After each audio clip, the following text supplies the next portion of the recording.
who has brought our department from nowhere to here. And we will be here to learn all the great insights and stories from the 8 years since 1997 till now, right? So he will have many interesting stories to share, and let's give him a warm welcome.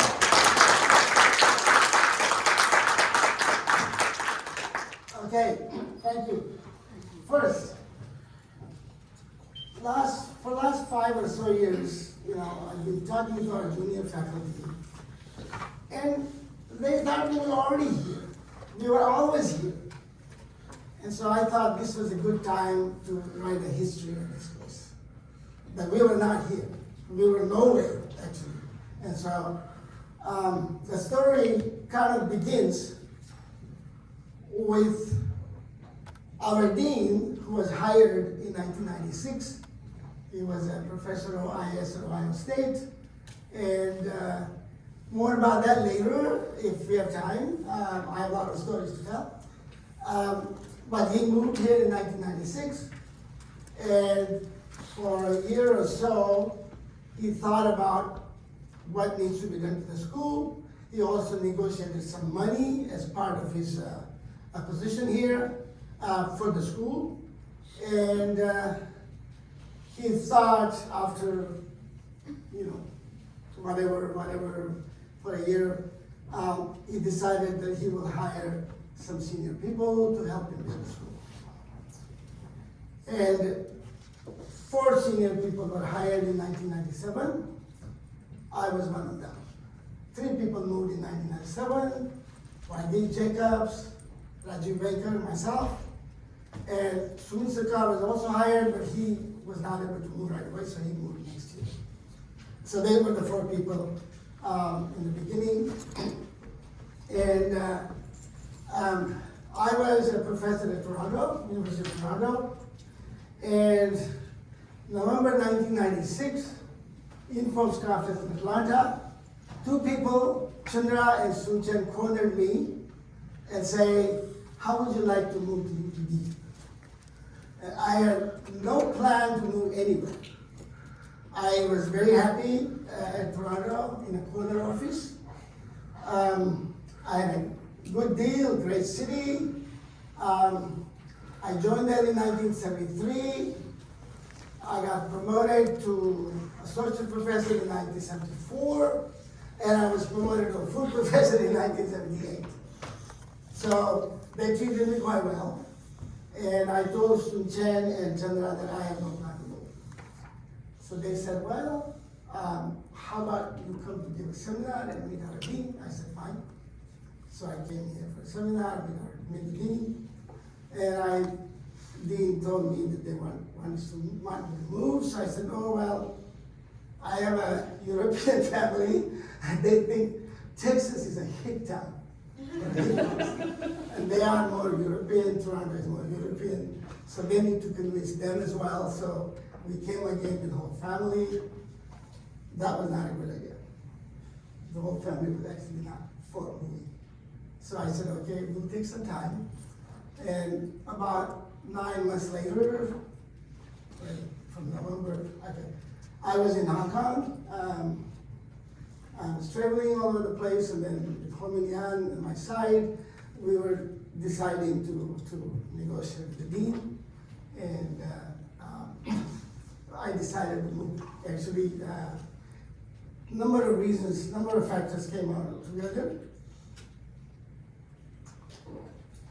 Couple of things were important to me, because I want to make it brief, because there's an article about why I joined here, and that article is available already, but just want to say a little bit about it. And so, while I was being considered, apparently some people realized that I might be able to move, so I got some few more offers from different universities. And I talked to Hasan, and he said, oh, but at that school, would they like you to be the head of the department someday? I said, probably.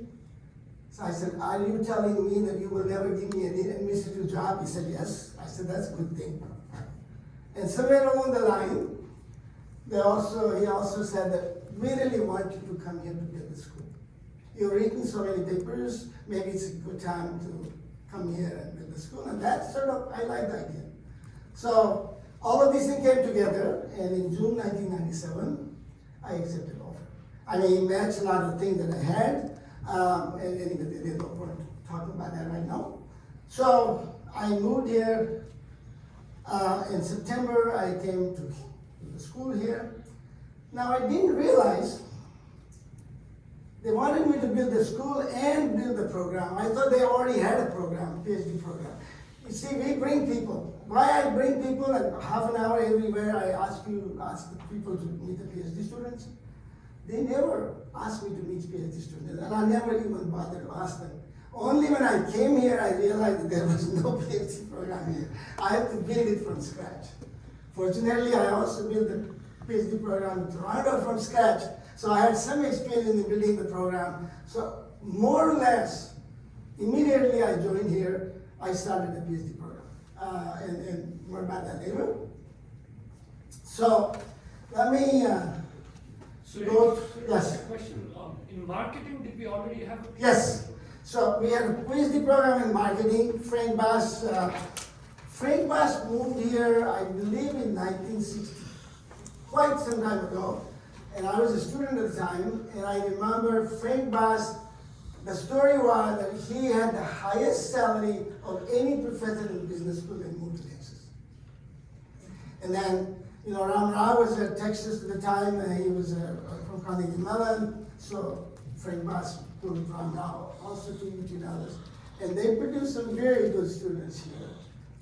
So the marketing department was definitely, and you will see that when I give you some of these charts as to what's going on, okay? So let me go to, I already told you about that. I arrived here as John Ashwell Smith Chair Professor, and the building the OM program was quite a challenge. There was no PhD program. It was almost an evening program. It was like a party school. And there were like 35 faculty members all together. So there was no hope in hell to think about that we are here now. That we could do something, but there was absolutely no possibility at the time we thought that we could do what we are today. So let's, so I'm just saying here, this is what I found in 1997. There were only one professor in OM by the name of Ray Lutz, and there were two in OR, Chandra and Sun Chen, and there was one in IS, which is Yang Ru. School was, I already said that, yes, but given what we had to begin with, we could not believe in our wildest imagination that we would be what we are today. What has been achieved is not short of miracle, and this article is a postmortem of how we did it. So that's kind of, I added these slides just today. These were the faculty members here. Raymond Lutz was an IE PhD from Iowa State. He was also the first dean of the School of Management in 1975. He left UTD in 2000.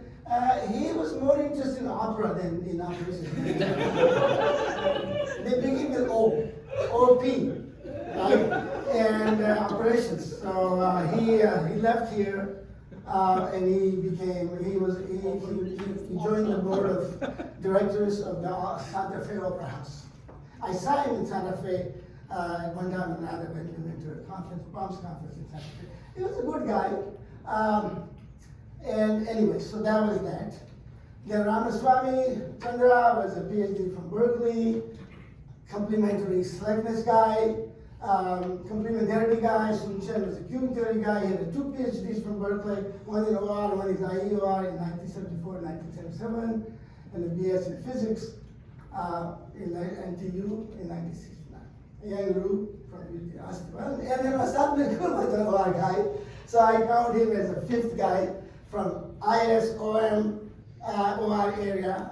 He had a PhD OR in Rochester, and then went to Iowa State. And then he joined as the dean of the business school in 1996. So we start with these charts, And I should thank Rahul who helped me collect the data and these charts, and also some of the late changes in this were done by Raylene as well. So let's see. This is the B-School ranking, and these are 5-year, if you look at it, these are 5-year, 19, okay. So these are 5-year, 1990, 94, 1995, so on. This is the orange line is our line.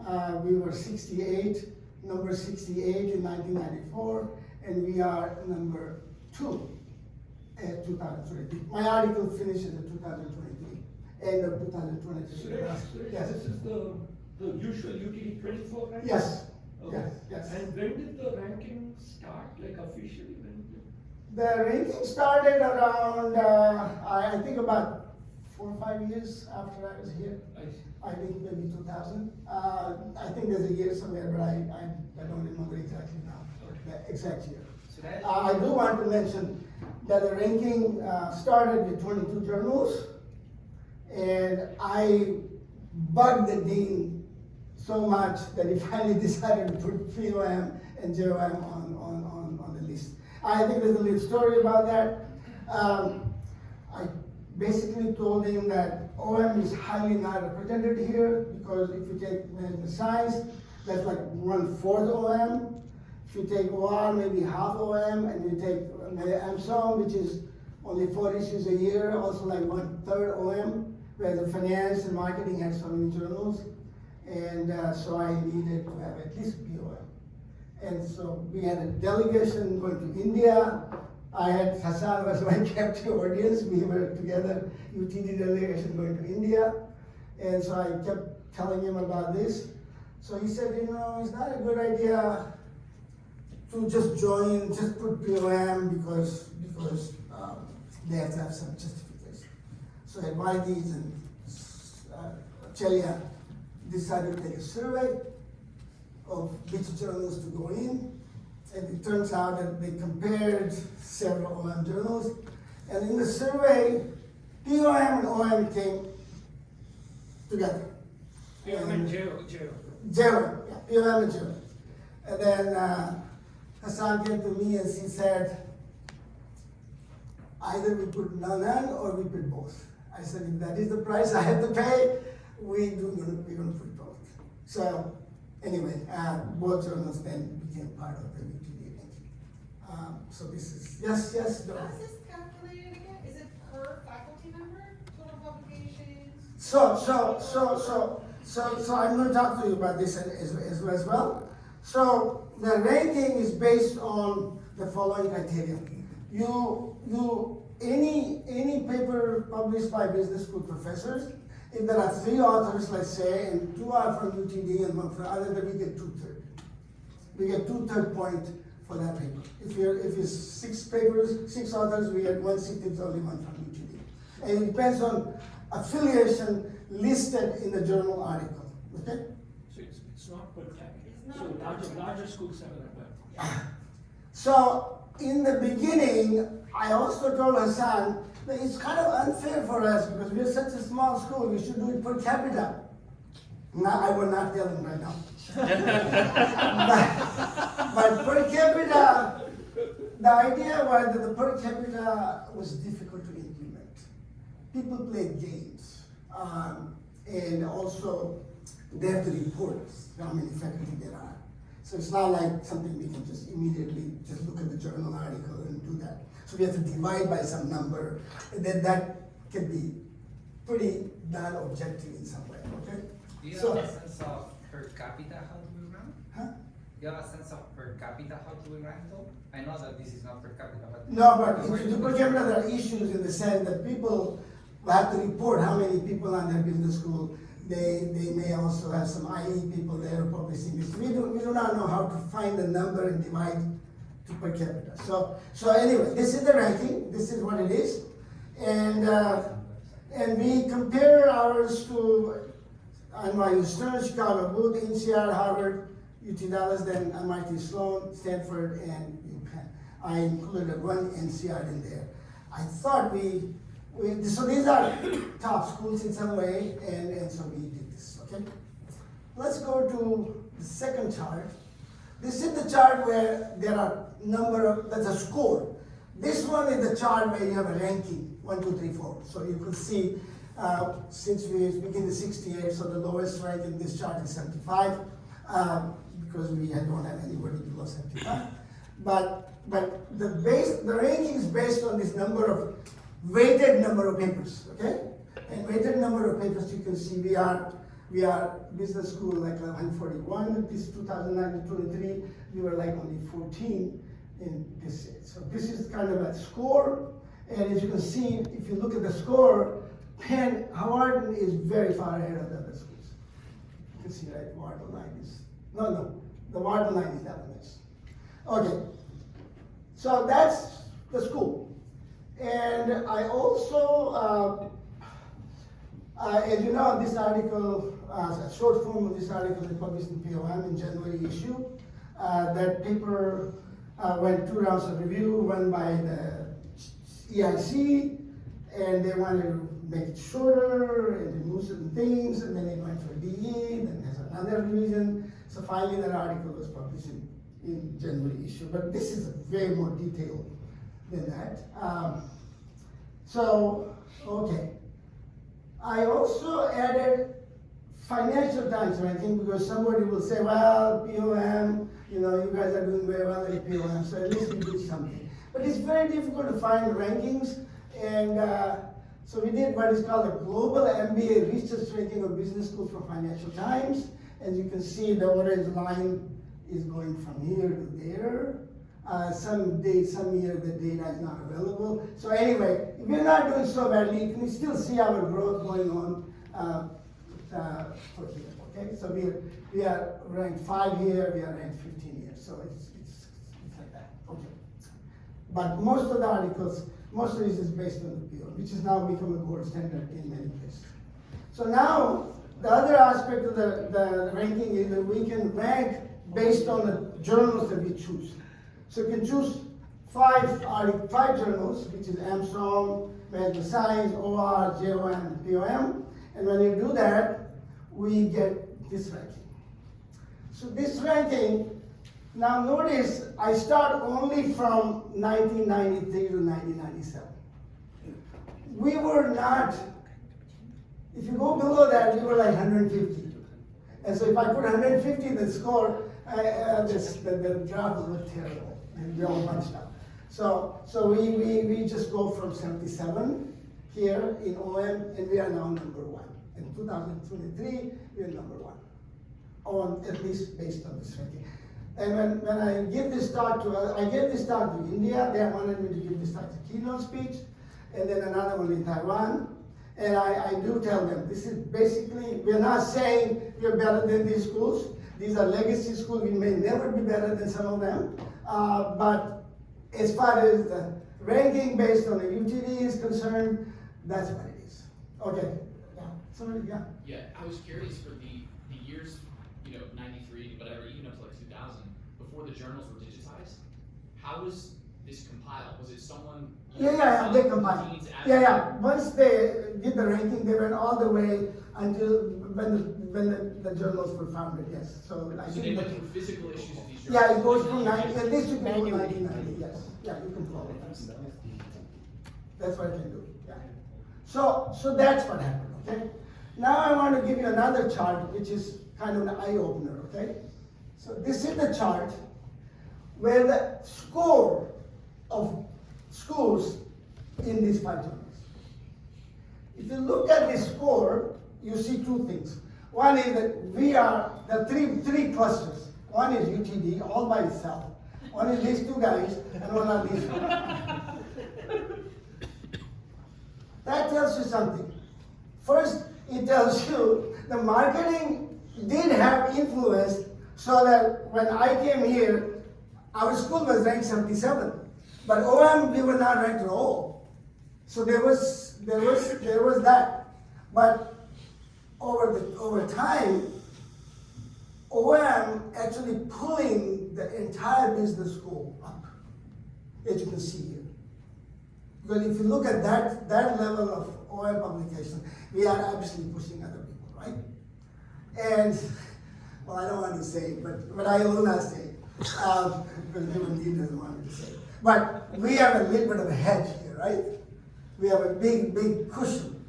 But that doesn't mean we should just retire and do nothing for a year. We should continue to do it and stay there. Okay, so that's kind of it's impressive. It is absolutely impressive, given that we were like nowhere, number 0 or something here, more or less, maybe 1 or 2, I don't remember, but we are now 80.33 in this 2009-2003. That's the score based on publication that we make, based on the weighted publications. And what was the total score for UTD? 100 and... The total score for UTD was 143 or something, right? 47, I think. Yeah, 141. Wow, so it's more than half. Yeah, we are.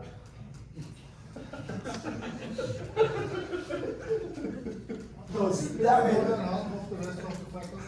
I invited other people, they are not showing up.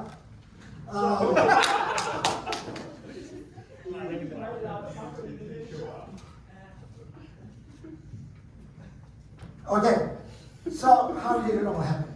Okay, so strategy, and then I will go to more details about. I think more of anecdotes are interesting here because I'll talk about how we did all this. So first, it was realized that there is absolutely no way we can compete in an MBA program with the likes of Harvard and Stanford. Absolutely must. So the idea was, why not build a research reputation? And what it takes to build a research reputation? Hire some very good people and let them publish like hell. And that's what we did, actually. But it wasn't that easy. So when you go from one, how do you hire people? Well, how do you hire people when there's nothing here? The first is the OM PhD program wasn't there, so I started the PhD program. So we started the program. It was not so easy to recruit students in the PhD program because nobody knew us. I think I would not even forget the name, and I should not even name it anyway if I knew it. We had a student or two that had terrible, not a good record, the English was terrible. We decided them to take a walk, go somewhere else. So it was difficult. So I'll tell more about as we go along. So the recruiting good PhDs was difficult. And then there is such a small PhD program, how do you have courses for them? So there has to be some strategy of developing courses, and that's where the critical mass of PhD level courses, core and secondary courses came about. Okay, I will talk more about it in the new slide. And then the third part is initial hires. Well, it's so difficult to hire. So initially we can hire those we could.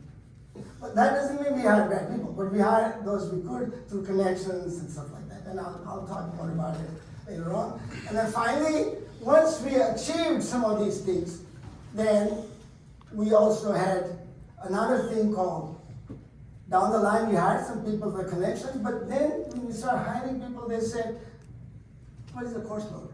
4. Oh, I have another offer with a 3 course load. I'm not coming here. So I went to the dean. I said, there's no way we can do anything unless you bring the course down to 3. So we get the course down to 3 in 2005, 2006 academic year. That's already 7, 8 years after I came here. And that did a lot of things. First of all, it allowed us to hire good people. And secondly, to hire more people. All of a sudden, if you divide the number of courses by 4 and then divide by 3, we need more faculty already, right? So we hired quite a few people as a result of that.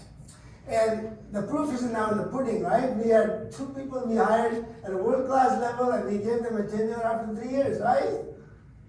Guiwa and Nini. So I'm saying that after the initial hires, we were able to competitively hire from everywhere, right? So that was kind of, okay. So that one is the first part. Let's go here. That's immortal Frank Bass, although he did die.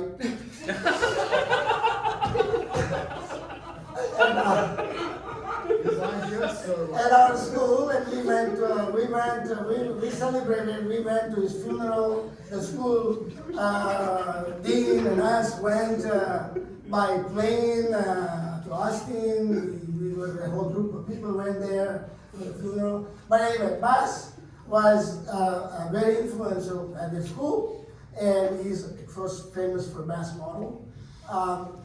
I have some personal stories, Bass, I can tell you right now. He always used to come to my office and say, when are we writing our joint paper? Finally I said, the time will come. And then he had a PhD student who comes to me with some problem that Bass gave him, and I said, there's no way you can solve this problem. It's intractable. So I gave him something more tractable. And that became his thesis, and that paper came in marketing science. And then finally I also wrote a paper, like the Bass model, called hazard rate model of marketing or something. So I did write 2-3 papers with Bass eventually. He was the chair of the PhD committee, and it is where, I was a member, it is there that we found out some of these things. So one of the things is we needed a critical mass of students to launch high-level PhD courses. But how do you get the critical mass of students in OM? But we might get a critical mass of students if we take all the PhD students in management science. So, not OB guys, okay? They were not going to take all the courses anyway. And so management science, which is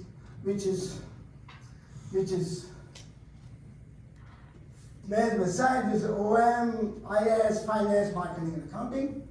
And we designed a set of basic core courses that everyone has to take. And that would give them 18 hours. These are the courses I listed.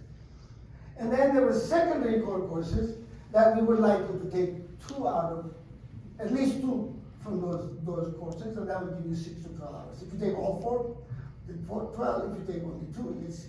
So that was one way to achieve the critical mass. And we are still following that model, although one could, in many schools, don't have this kind of model. They could depart from it if they want to, but then you have to have more courses in each area, right?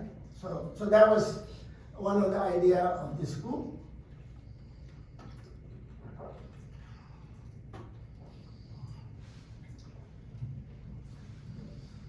So, PhD students. Well, maybe when we had Chelia, let me see if I can go here first and then go back there. So I told you, we tried to hire those we could, okay? So let's begin with Chelia. We hired him in 1998. I can give you a little bit more story here, which is not part of the paper anyway. Every time I speak OM, the 2 guys speaks OR. So I told these guys, Chandra and Sunchen, that OR doesn't sell in business schools. I'm an OR guy myself, but it doesn't sell in business schools. It's found out in OR department, engineering school, civil engineering department, wherever. So I went to Hasan and I said, I need votes. I need vote, like loyalists. And so Chelia was my postdoc in Toronto. And so he was a professor there later, and I asked him to move, and he agreed to move. And then I asked him, he said, but I have 2 PhD students. I said, leave him alone. So the 2 PhD students came in Chelia. Let me go back to that. He had 2 students, Subodha Kumar and Shyam Due, and both of them came here, and these were some of our first students, by the way. Subodha graduated in 2003, started a position at University of Washington, then moved to Texas A&M. I'll tell more about that later. I was a big role player in his move to Texas A&M. And now he's currently at Temple, Paul R. Anderson Distinguished Chair, Professor of Statistics, Operations, Data Science. I don't know how many heads he has now. Founding Director of the Center of Business Analytics, Concentration Director for the PhD program, President of the Production Society in 2024. It was me who sent him to Kalansingo. Because he was looking for people. I said, this is a good guy. So he's now a deputy editor or whatever it is, what the name is for P1. So, Xiao Hong is a professor at Milwaukee, Wisconsin. So he was also, came here with Chelia. Okay. Then we got, so 1998, in 2000 we hired these three guys. So, Homin Yan was my PhD student in Toronto. There were not too many PhDs that I graduated because I started the PhD program there in around 1992 or something. So I graduated three PhD students there. One of them is Homin Yan. And he got a job at Chinese University of Hong Kong. And then after that, he went to CTU, became a dean there for 10 years. But during the Chinese UK, he came here. We gave him a tenured associate position, and he moved with his family. But then 1 year later, he had to go back because he got a grant in China, and that grant had some I Ching company, some company that he had to, some kind of a supply chain company. So he went back. And then SARS came. And he took 1 year leave, so we gave him 1 year leave. But after 1 year, he wanted another one, and I said, I won't give him another leave. So he stayed there, then he became a dean. So I was actually quite good for him not to come here in some way, because he became a dean there. And also, during the SARS, he ended up buying a house for like fire sale prices. That house maybe bought for like $300,000-$400,000. Now it is like $3-4 million. And now he's the CEO of a fintech company. The fintech company is owned half by CTU, and other half I don't know, maybe the government. And so he has 50% in fintech, 50% I mean, it's 100%, but the 50% of it is in fintech, and the other is in school. I visited him at fintech. Alan Ben Susan visited in fintech recently. So remember, those are with connections. Those that we can hire, the higher we could, right? That's. Then come mating.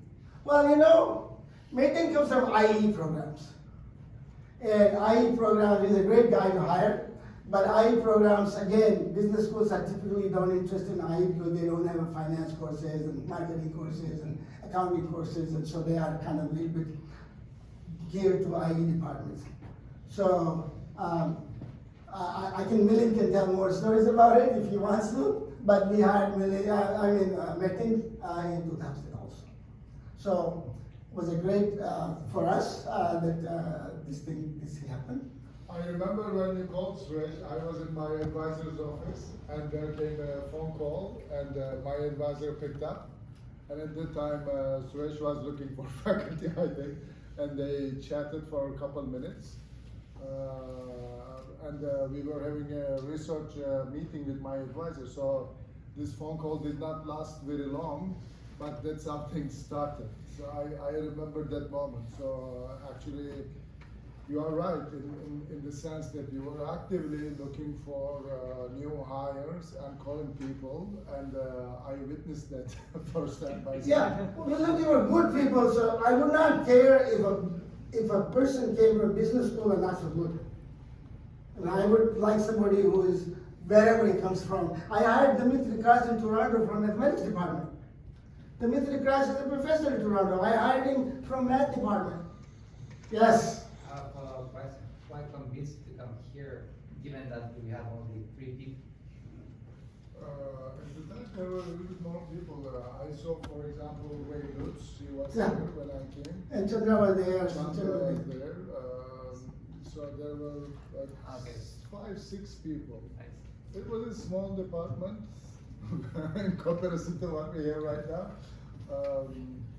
But it was an upcoming department, and I asked my advisor about to come down here or not. He said go. So I listened to So him. Robin Roundy, I invited him as a speaker in Toronto. He came with his Mexican wife, I remember. And so he became a well-known person. He was a well-known guy, and so I could approach him. Connections are important. I'll tell more about that later. But Metin was also, well, it was an expensive hire because the flight from Ithaca to here was like over $1,000. 2000? I remember that. 2000? 2000. You joined? Year 2000. Yeah. And I also remember he, 25 years. Metin completed 25 years. yeah, Metin, 25 years. Right. I remember, one time I took him to a supermarket with me, I think, or supermarket or one of the places we were buying something. I mean, he was hanging around with me. Okay, so Metin, okay. At that time, maybe 5 or 6 is not small, right? I mean, 5, 6 people in the department, in the business school, right? Yeah, It's actually, it's already a size. to Yeah. regular business schools, it's a decent size. Yeah, it's already. So you see, we didn't hire. We hired those we could, but these are not inconsiderable appointments because Chaya was headhunted by Texas A&M, whom certainly did very well, and Metin is still around here. Hopefully, he's not going anywhere. And then comes Milian. So Milian leads as a separate page. I wrote to Egon Ballas. Egon Ballas was a great integer programming professor. I took courses from him. Other than that, he was an extremely interesting person. He was tortured by the Communist Party in Romania. Somehow people brought him to Belgium or someplace, I think in Louvain. And then Dick Side brought him to Carnegie Mellon. And he used to be known as Ivanescu. So some paper with Peter Hammer Ivanescu are the paper by Egon Ballas. And then he used to teach integer programming course. Milian was his student. Egon also became a member of the National Academy 2 years before he died. I lived, I think, all the way until about 97 or something, as far as I can remember. He used to come to conferences all the time. Anyway, I wrote to Egon. So Egon gives my letter to Milian, and Milian goes home and looks at UTD, and he goes back to Egon and says, Professor Ballas. Milian always calls everybody Professor Sethi, Professor Ballas, now Egon. Anyway, he said, UTD is not ASCSB accredited. That's what he tells Egon. Egon says, just go there, Suresh will take care of you. So we interviewed him, and he accepted the job right away. We gave him an offer. What a great hire, right? So within 2 days, Dean offered a position. He accepted immediately. And then he became a PhD coordinator area. Later on, he became our department chair or whatever area chair. Because Hasan comes to me and said, "Oh, I know you don't want any Mr. job, but who would you like to be the head?" I said, Milian. Now I thought about it. Milian exactly had the same philosophy about not going in administration like me. But I thought somebody has to do it. And so, who better than Milian? And I think Milian did a superb job. There's no way, even if I did it, I could not have done as good as him. So, Milian sadly passed away, so, it was a really terrible news for us. But we will have a conference in his honor in April, and so this is where Milian. Just clap from a win. Yes. If you want to observe 10 seconds silence, I'm okay about that.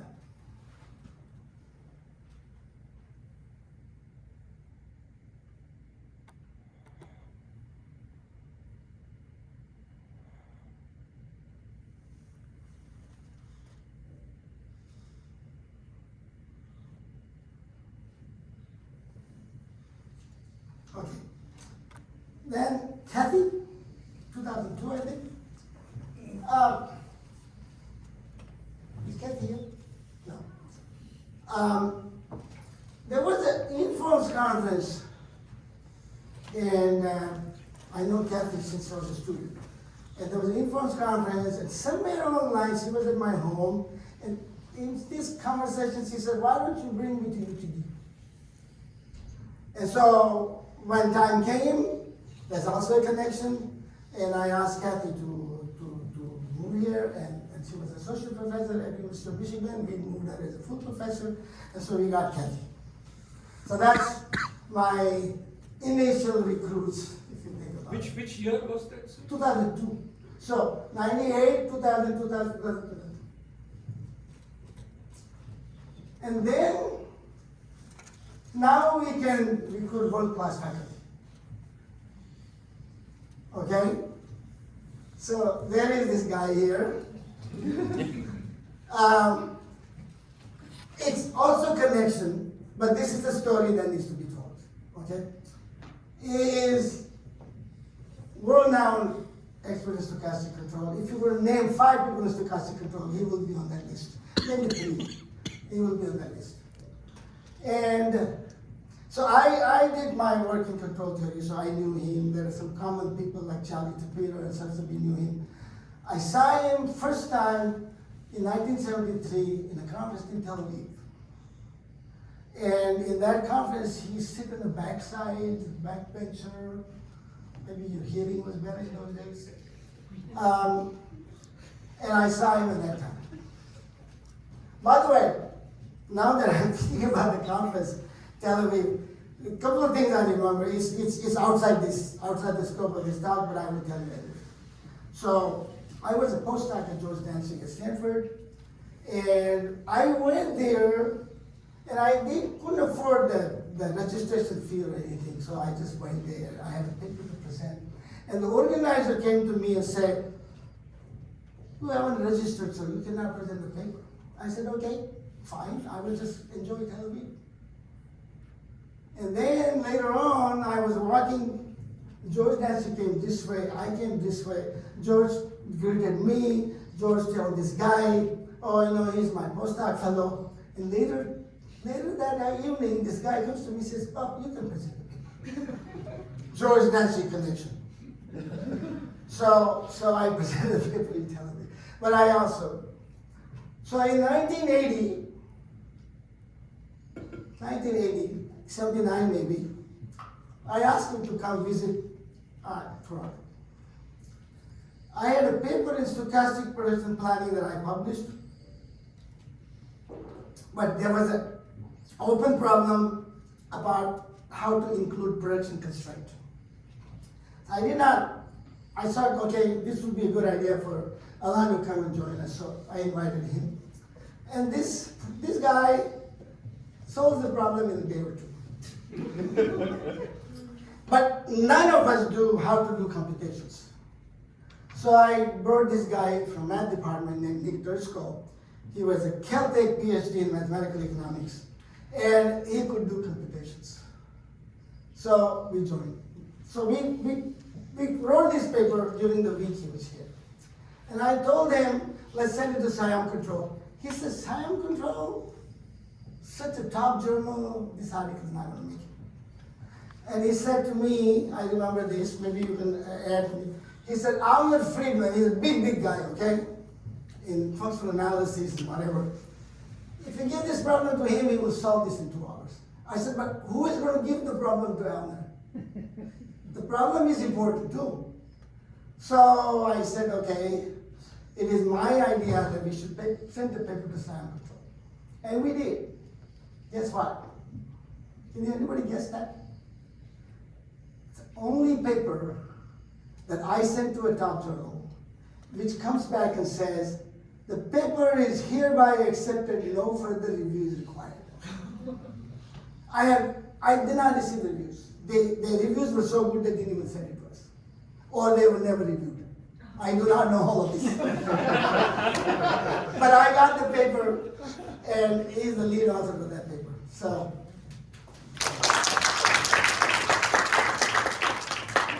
that now I have to build those connections, right? And so I get an email. I get an email saying, I'm grandfather. I'm empty nester.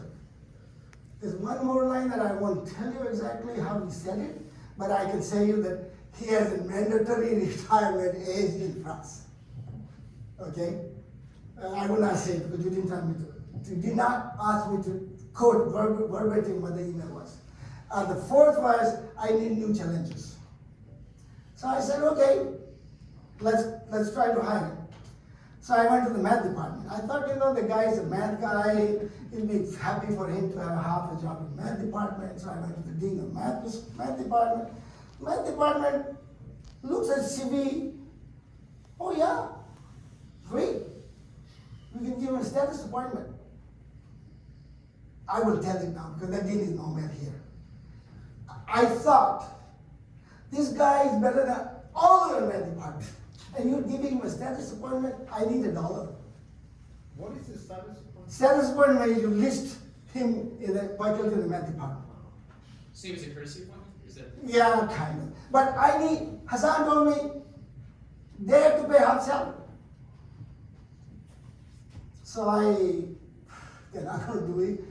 So then we had a Jim Bean. James Bean was a professor at University of Michigan IE department, eventually became president of Informs, eventually became a president of University of Oregon State University, and now he's on the board of Harvard Med College somewhere. He's a great guy.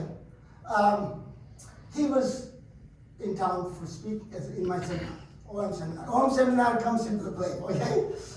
And anytime dean level people come, I take Hasan to dinner. So we were sitting in a Mango Thai restaurant. And I was babysitting my daughter, Anjali, that day, so she came along. So there were four of us. Me, Hasan, Jim Bean, and Anjali. Anjali said hello to Hasan. Hasan said her, she's busy eating.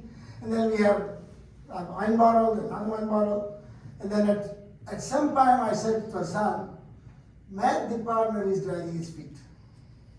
He said, okay, do you want Hasan, our best Hasan, to be full-time in our school? I said, yes, if that's the case, yes. He said, he's hired. That guy was hired in Thai restaurant, Mango restaurant. You should go there more often. Although I would not invite you to go there because there's another story about Mango, and I haven't gone there for 20 years. That story did not happen that time. It happened in Canada. So anyway, I called him that evening and I said, okay, you are hired. I don't do the salary. Please call our dean to do your business, salary business. Now, I don't want to tell you this, but I think the dean, being a corporate salesman from Turkey, I think he gave him math salary. Not business school salary. But anyway, he came, and now, given that he's hired at a very high level, he's probably trying to increase his salary every year a little bit to make up for it. But anyway, that's just the story. Okay, since I was hiring along, I thought this is a big guy. Let's do something more. So I actually set up the center for him before he came. I had the center, there was a board, 3 or 4 board members of the center. We had a mission, everything. So we had the center all set, and he became the director of the center as soon as he came here. So that was another thing we did for a distinguished guy who was a member of the French Academy. The French Academy is, you almost have to die before you become a member. Most of the people are like 90s in there, they're just gonna lie down and talk this. He's a guy who became a member of the French Academy at a young age of maybe 55. Yeah, okay, but most of the time they're like 80s and whatever. And some people never get it, I suppose. But this is the department where Poisson, Lagrange, well, all these big guys in mathematics were the member of the French Academy. And then what happens? He became the director of, he was a director of INRIA with 5,000 researchers working at like a Bell Labs or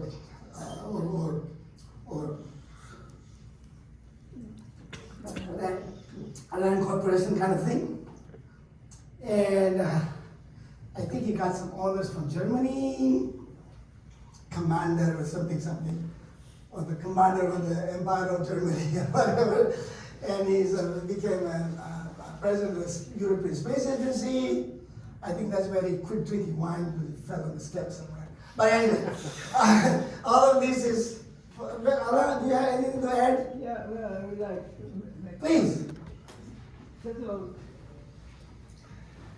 the story is quite interesting. I want to say that in my case, how much I owe to Suresh before he hired me here. He is a guy who introduced control theory to management science. When I started control theory in the 60s, the only domain of application was space, the space race, and the fight between the Americans and the Russians. Okay, Bellman, Kontriagin, all these guys, Kalman, all these guys were fighting about space applications. It's like now with artificial intelligence. Nothing with management. So management was something. So to tell the truth, in between there was economics. A guy like Arrow, for instance, started to see. Italy and other people. Yeah. Carshell. So he started in economics. The economist started to see that control theory was very useful for them, especially because of dynamics. Because when you before it was purely static, and when you think of dynamic system, you need control theory.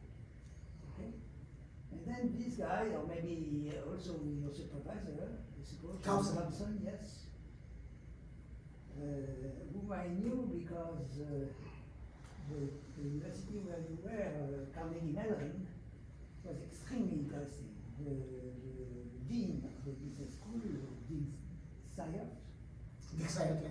he is a guy who invented behavioral theory of a firm. So he's Silent March, famous book. Famous book. He's a guy who started theory, so he's supposed to be a behaviorist, but he was a mathematician.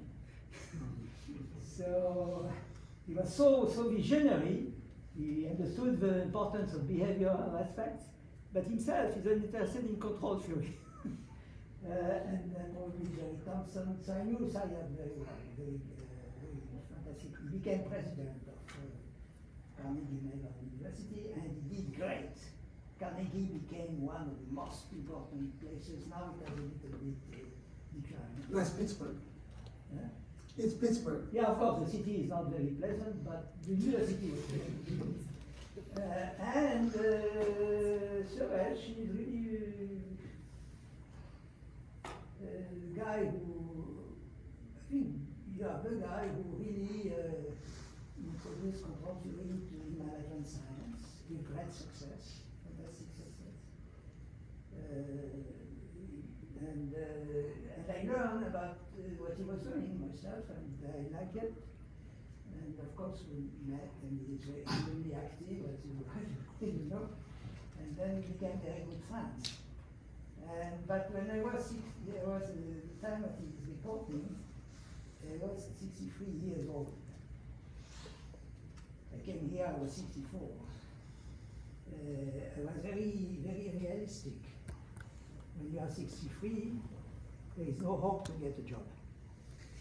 New job. Even in America. Little possibility exists in America, in Europe, zero. I don't know about India, maybe China is different, but you are considered as finished. Okay? You can rest and do something. You are emeritus. Whatever. So I did not have great hopes to get any position, and it played a very important role. And I did not know the lack also was the fact that the school was moving ahead, was growing. That was a big opportunity at the time. Now I'm not sure it would be possible because there are less possibilities when the school becomes already not old but still not in the growing phase. And it is, of course, I'm very grateful, but of course, to Suresh, but also to the dean, because the dean did not know me at all. Doesn't really trust in Suresh, but he decided, and he's a decision maker, and he takes decisions. He's a really great guy. Say that he's not here, so there's no need to be embarrassed. So, going back to control theory, so Suresh remains the leader of, when you think of control theory and management science, Suresh Sethi is the number one name who comes. So, well, and he's also a great leader. I'm sure he would have been a great dean also, but he did not like this type of job. I would fail as a dean. Okay. Anyway, so it's a big place, it's a very interesting place, there's a lot to be done, and artificial intelligence these days is also a new opportunity, and so on. So combining all these aspects is something going. So there is the fact that all the things that started means there is new things to start. Okay, thank you. I don't think when he joined in 2004 that he would be sitting here for 20 years. No, And 20 is a long time. Absolutely. Yeah. I cannot be Okay, so I also want to mention again that this was an opportunistic hire. And I want to, later on when I do the factors, I will tell you some of these things because they will come postpartum. I'm just giving you the examples. Opportunistic hire in two ways. One is that we add one position, we already filled that. Holly Lutz of Stanford joined us, and so there was no position left. So I get this guy, Hasan figures out a way to get the second position. Like many other occasions we do that. We have done that many, many times. So this was that. And the second part of the opportunistic hire is the following. One of the great things an advisor can do to a PhD student is to look at the problem that is being proposed and say the following, one of the three things. This problem is already done. Okay? It's not always easy to find somebody who knows that this problem is already done. Okay? Two, well, this problem is so difficult and so many people have tried over the last 30 years. And this has still open. Well, you don't give that problem to a PhD student, generally speaking. And the third one is, yeah, it is tractable, let's just do it. These three things are important for any PhD advisor. And I said to myself, if I have a math problem and I go to somebody, literature, this, that, find 10 people to tell me answer these three questions, now I have a guy next door who can answer all those three questions on a math problem. So that is another opportunity hire, right? Oh, well, another people asking for a math problem. Sorry about that. Which one is the answer for the three questions? Yeah, but can I say? Yeah, sure. About that? I mentioned that in my lecture. For me, I mean, in the math department, I mean, I'm not interested in pure mathematics. Not at all. Why? Because who am I to solve a problem on which for 200 years a lot of great mathematicians are working, right? So I was I like mathematics, but I'm not stupid. I Like will the never be able to continuum solve the problem. hypothesis or whatever. Okay. But here, in applied math, is something when you work on a problem on which nobody has worked before, because it's new. So you don't have Fermat or Descartes or whatever who has worked for 100 years on this problem, right? So it's a new problem. And these problems need mathematics because they need models. Everything needs models. Models could be make up something, but it turns out, for reasons which you can discuss, that mathematics modeling is the best way to represent a system, anything. So it is not for everything, obviously. I can explain where it can help work, but it works for me. And the interesting thing is how will be the model, a mathematical model. You need to be in the school of application. So to be here, as I said in my lecture, it's a gold mine for me. Because I see people, Suresh, but not just Suresh, they come and say, okay, let's, how do you model that? And then of course, some people do that already, Ganesh and Milin, certainly. But I want to stress that. That's very, very important. So, my conclusion is, we should not remain in a silo. A lot of interesting problems exist in other economics, engineering, whatever. So that's very important. So even in other departments of the School of Management. So finance, marketing, and Bass, for instance, whom I know, he loved control theory and differential games. He was my only paper in marketing, only one paper in marketing, with two marketing guys who were more or less students of Bass. It was differential games in marketing. So it means that I know nothing of marketing, but you discuss with a guy like that, and then you find something to do. Okay? So, thinking of Bass, Deepak Jain was one of the students who used my control book to solve the problems and wrote his thesis. Deepak Jain is our distinguished alumnus of this school. He became a dean at Northwestern Kellogg, eventually became a dean at INSEAD. Later he became a dean at Sachin School in Thailand, and then European president of the CEIBS in China, European International Business School. Anyway, and he came here when we gave him this. So that was the control theory problem as well. Okay, so moving on. Thank you for joining us. Yeah, okay, so I added this before my other talks. Ganesh wasn't here, but I think that now we should also talk about Ganesh. It's only because I can only do so many. So Ganesh, private information, right? We were recruiting Sridhar Shashadri.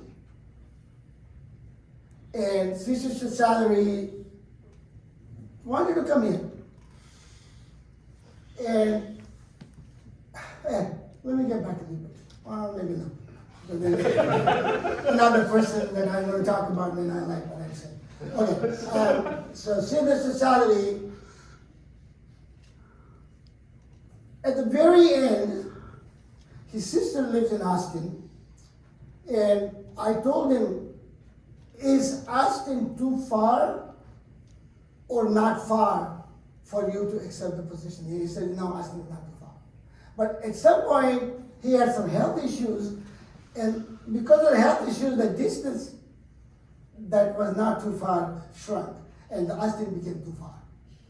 So Sridhar Shashadri decided not to join us, but he said, okay, I'll give you somebody who might. consolation prize.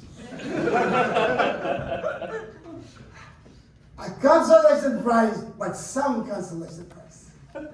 You know what I mean, okay? So Ganesh came with the private information. I approached him and we recruited him. But I don't know whether Ganesh knows this second part. So while we were recruiting, and this I learned and I made use of it several times. So Mike Pinedo calls me and says, Suresh, you cheated me. I said, why? He said, you gave Ganesh an offer without tenure. So here's the story. He wants to go to his dean to ask, because we gave him a tenure, he will say, oh, Ganesh got a tenure, UTD, can we match and keep him? But because I didn't give him a tenure, NYU thinks they are much better than us. So Mike Pinedo did not even have a nerve to go to his dean and say, Suresh said they did not give him a tenure, but could we to keep him? That conversation never took place with Mike Pinedo and the dean. So now the moral of the story is that sometimes it's better to hire somebody without tenure. otherwise, their school can match it. Mr. Ben Susan came without tenure because I did not know how to give him tenure. Who should I write a letter to? The guy has no 5 people from business school who are not going to write for him. So I had to prepare the case. I had to talk to people like Mike Harrison, like Yanis Karatsas, who are good friends of mine, who can write about this guy, okay? And so then after I was ready, I found 5 or 6 people for writing reference letters. I went down and put him up for tenure. It was one of the fastest tenure decisions that was made in our faculty. Within 1 minute or so, I presented his case, I gave these letters. Karatsas says, we grew up on Ben Susan's books. That was his 1-line, 2-line letter, right? So these are big guys, he was a professor in Columbia. Mike Harrison was a great professor at Stanford. And so anyway, I prepared the case, and he got a tenure. So tenure is something strategic sometimes.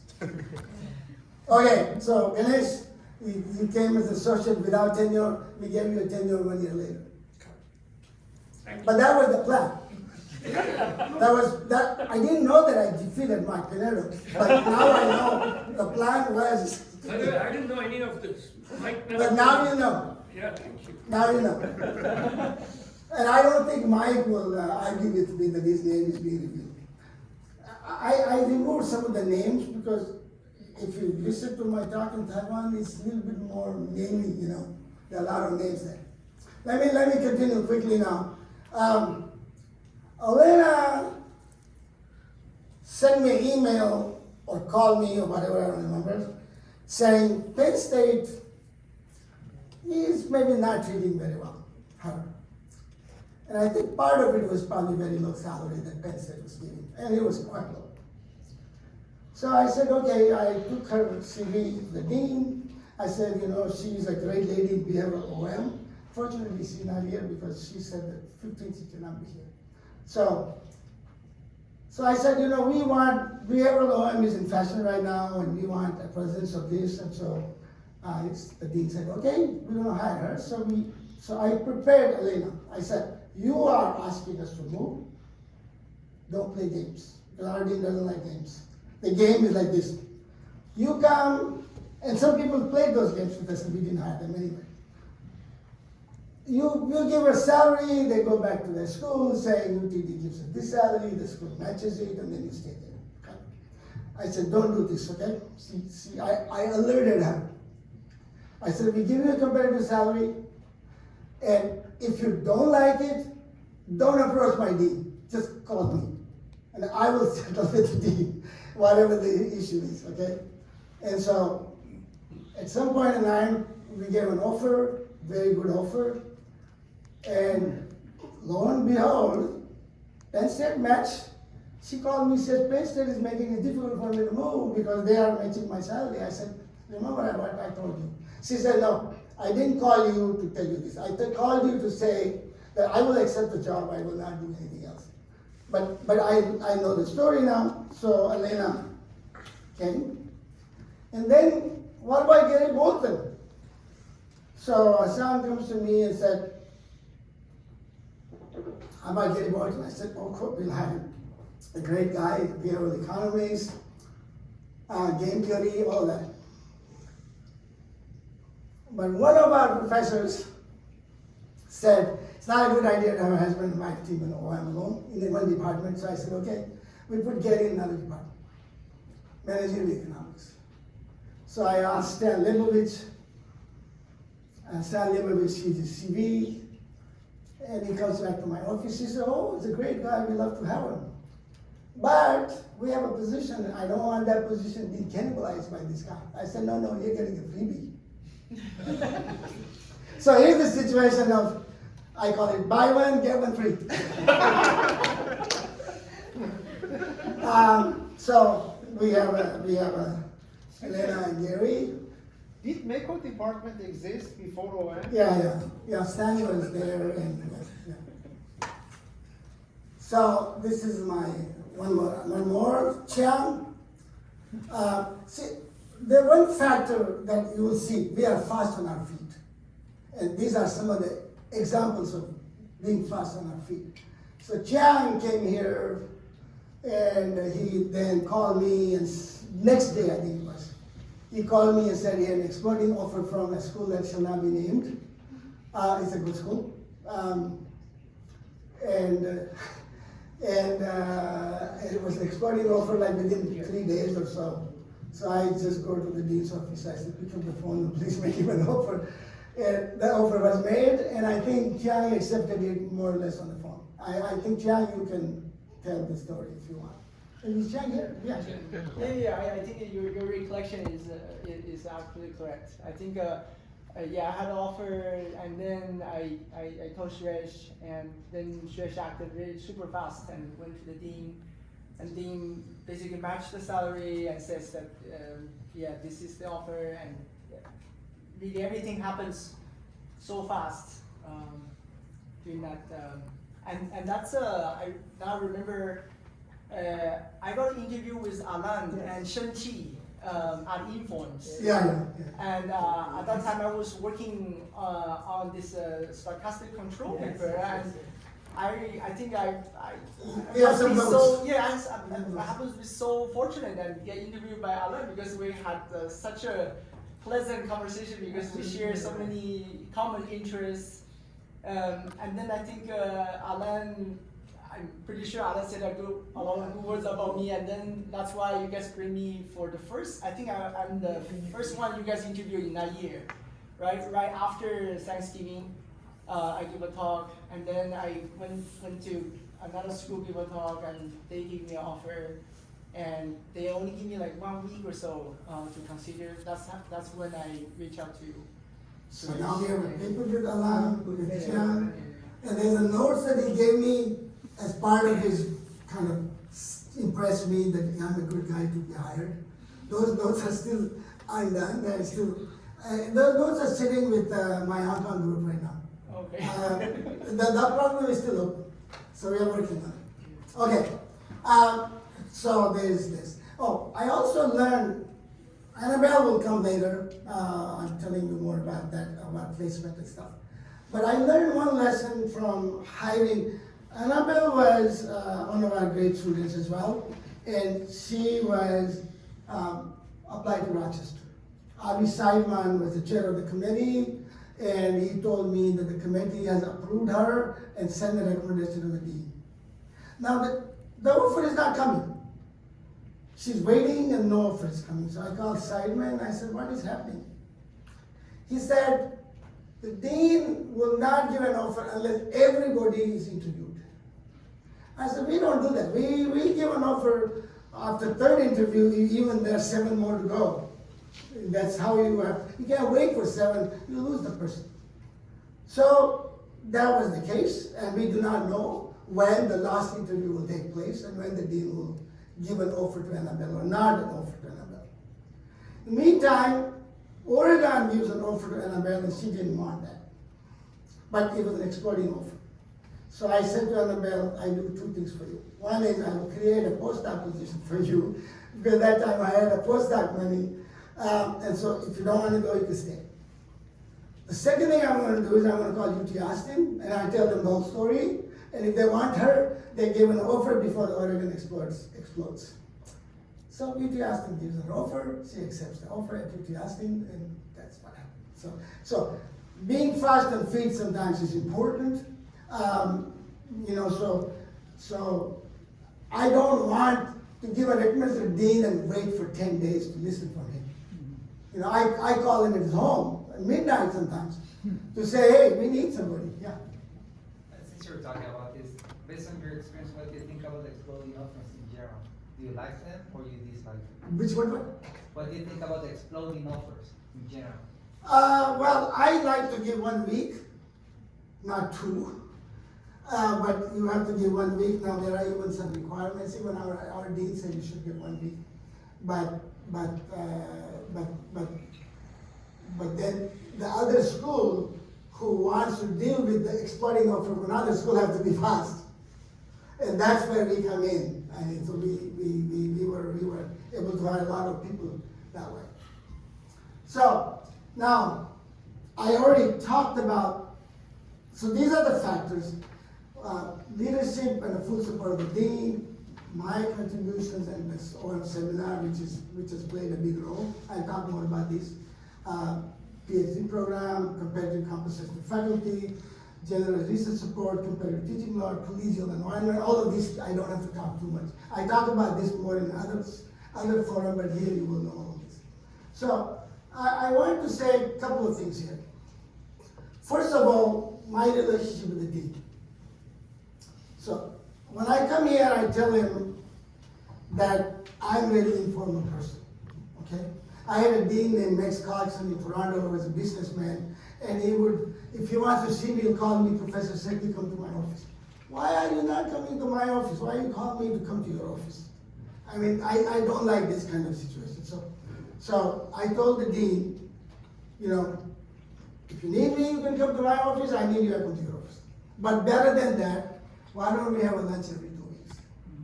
That way I don't need to come to your office. I will still come to the office in the situation like Chiang, but normally I will just have every 2 weeks. So that happened, and for the first few weeks, he was paying for the lunch. I said, if you're paying for the lunch, let's have it every week. And so eventually we settled on 2 weeks, and we settled on, sometimes I pay, sometimes he pays. The only thing more than what happens is he always drives, except one time. All these 24 years, he drives. I don't drive, but we pay alternately on a random basis. I do not know. I would probably say he pays more than 50%, maybe 60% of the time, and I pay more, but I do not know. Okay, so access to the dean, everything. Family knows each other. I can call them anytime. Sometimes we go to this party and we have some extra drink. He says, okay, Suresh, you don't have to drive, just stay at my home. Go tomorrow. Anyway, so that's that. I OM seminar. So I negotiated OM seminar with him. I said, this school is hidden, nobody knows. We need to have people come to know what we're doing. So he said, okay, we'll give you $10,000 or something, I don't remember the number. But anyway, it has never been a constraint, so I don't know if there's a budget or not. I have invited people for all these 27 years. I have never been asked to say, you're inviting too many, too little, this, that, so that is that. Now, what is OM seminar? As I mentioned, OM seminar. I tell him there are many, many things that happen. First of all, our PhD students get 5 years of meeting people who come from everywhere. So you go to a conference and you see these people from Finland. I would say Finland, okay? I know a lot of people from Finland. And there are 4 people from Finland, and every time you see them, they're all together. I tell them, why you don't want to see people from other schools? Why you see each other in Finland anyway? Why are you hanging together? The reason is they don't know other people.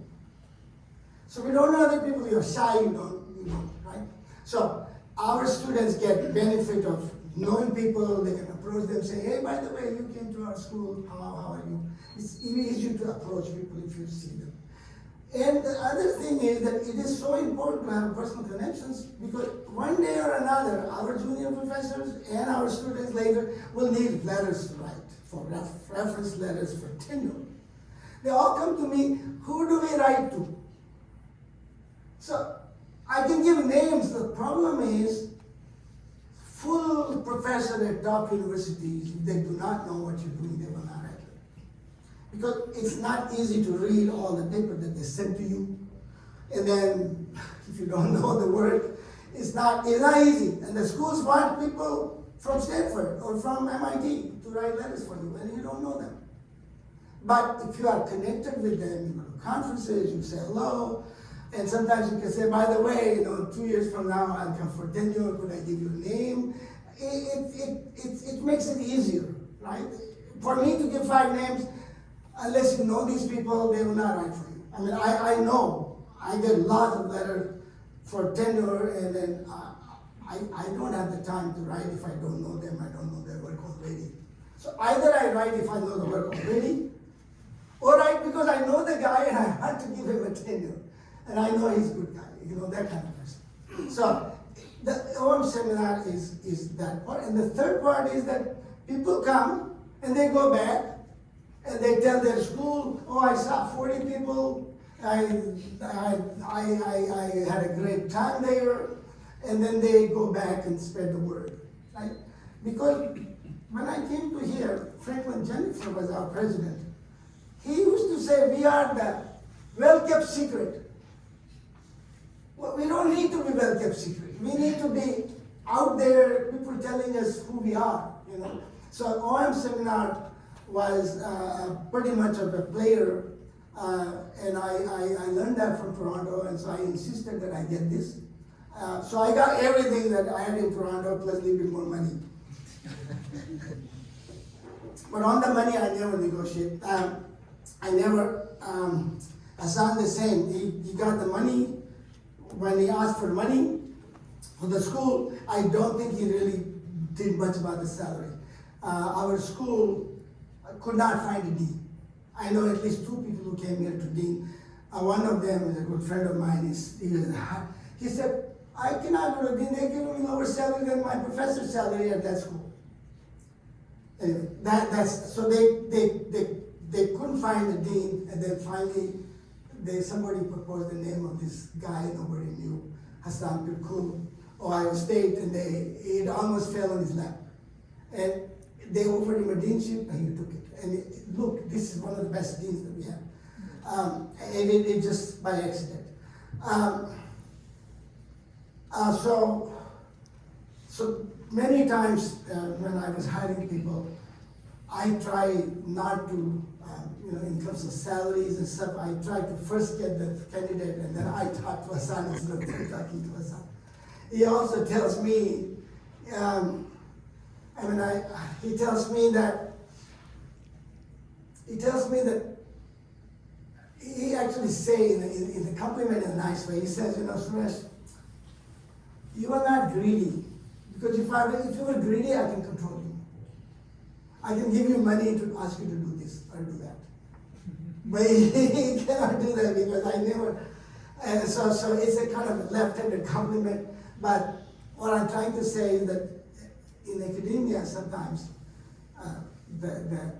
what is more important is facilities and connections and this, and not just the money. Because if it's all money, maybe it's better to go to a business, work for a company, and start your own business or whatever. But anyway, that's my thought, and I think Hasan agrees with me on this.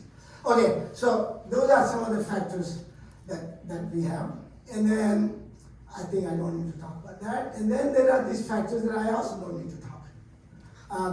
You cannot build this school in Topeka, Kansas, because these factors are not there.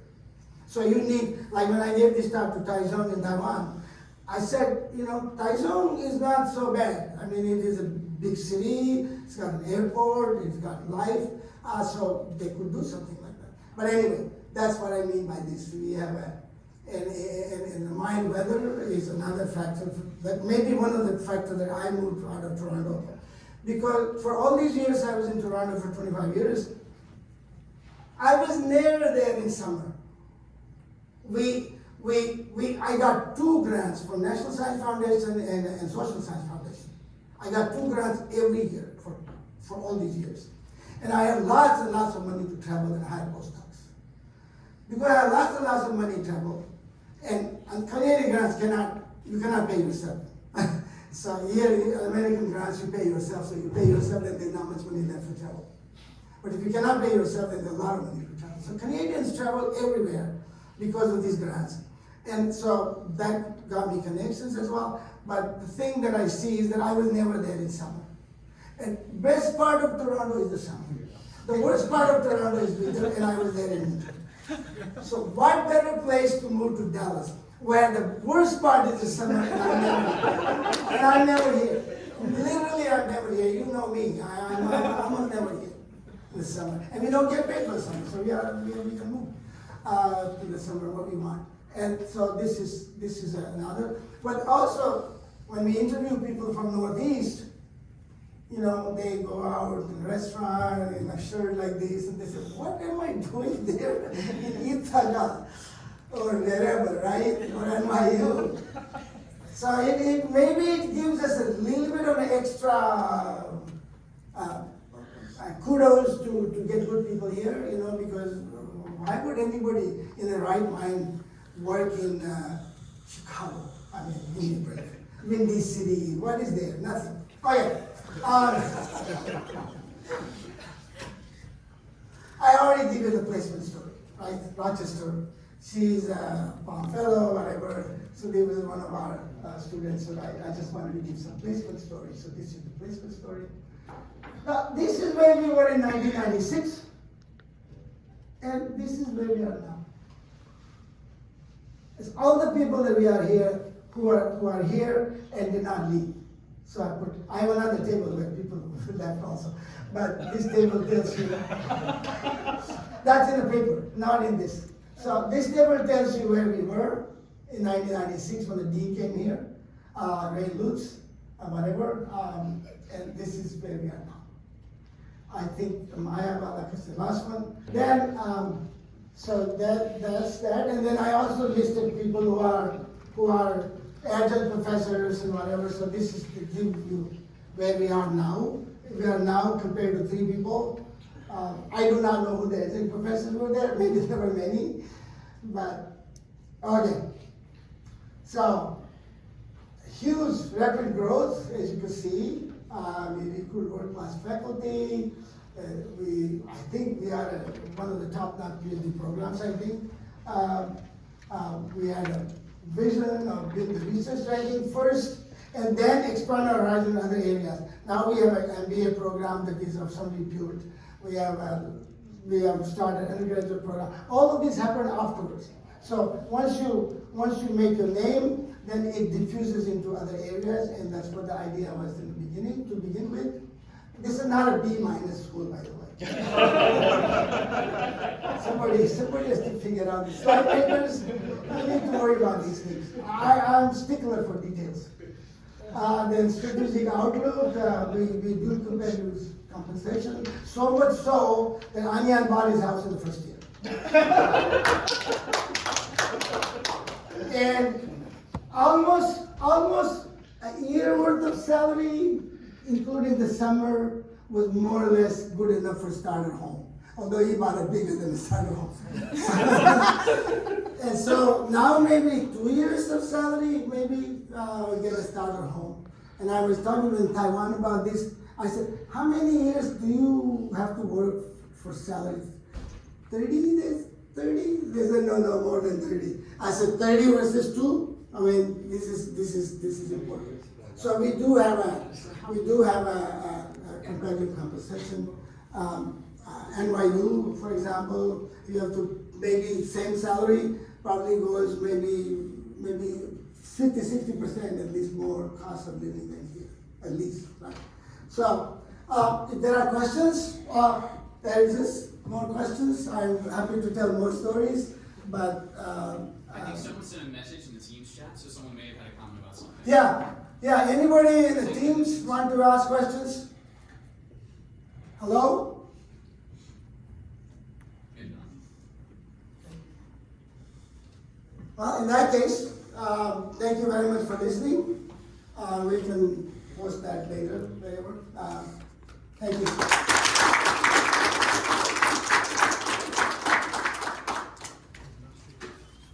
Thank you, Suresh. We are growing from a B school to an A school now. No, we stopped the recording. No problem. Thank you, Suresh.